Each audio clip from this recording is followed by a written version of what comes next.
Hey people, viewers and subscribers, how you all going? And I hope you're going well, because my name is David, I am from Melbourne, Australia, and you're watching the 104th upload of Aspie with Attitude.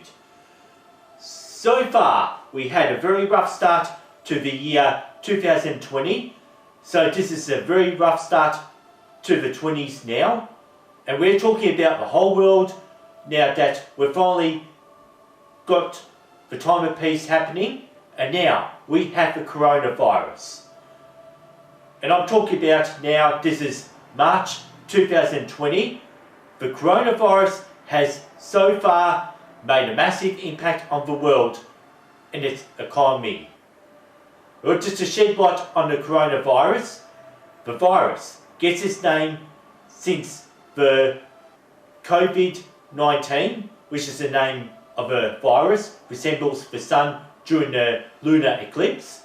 And also, this virus kind of like has a crown. If we really wanted to, we could have named this the King virus. And Harry, so this is a coronavirus that I'll be talking about in this episode. Well, this virus is already known to spread through sneezing and from other people who lack a lot of common hygiene. And this virus does impact on the worldwide autism community. And now, first off, I'm probably going to be saying this a lot, that I like to talk about stimming. And there's this one dangerous stim could spread the coronavirus around, and this involves being in a public places where an autistic who had resort to touching their own face as a form of stimming. And the most common dangerous form of stimming would be biting their own fingernails while out in public places and touching things that other people may have touched with that coronavirus. In the time of the coronavirus pandemic especially, biting your fingernails sounds very dangerous. And I must admit, I actually do chew my fingernails right now while I'm in public places, even while using public transport. And even at home, I had been training myself not to ever chew my fingernails or put my fingers in my mouth. And I am just for one person, and there are even neurotypicals who would touch their own faces too.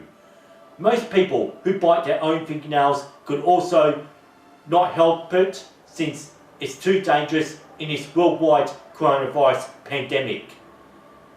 Well, it's just too dangerous to bite your fingernails now. And to get on another subject though, there are many people who are autistic may pick up the coronavirus symptoms, resist the change and continue on with their normal activities instead of being in quarantine. This would become difficult for people like that who would pick up on the virus, as this disrupts their routines and their plans, especially being quarantined, and they'll just resist the change that they can't take on these other activities while they're sick. And it's also hard for these people to cope and deal with the stress of being quarantined while having the virus. And now, there's just one way to avoid getting the virus, is learning not to touch your own face and being mindful that the virus is somewhere out there waiting for you.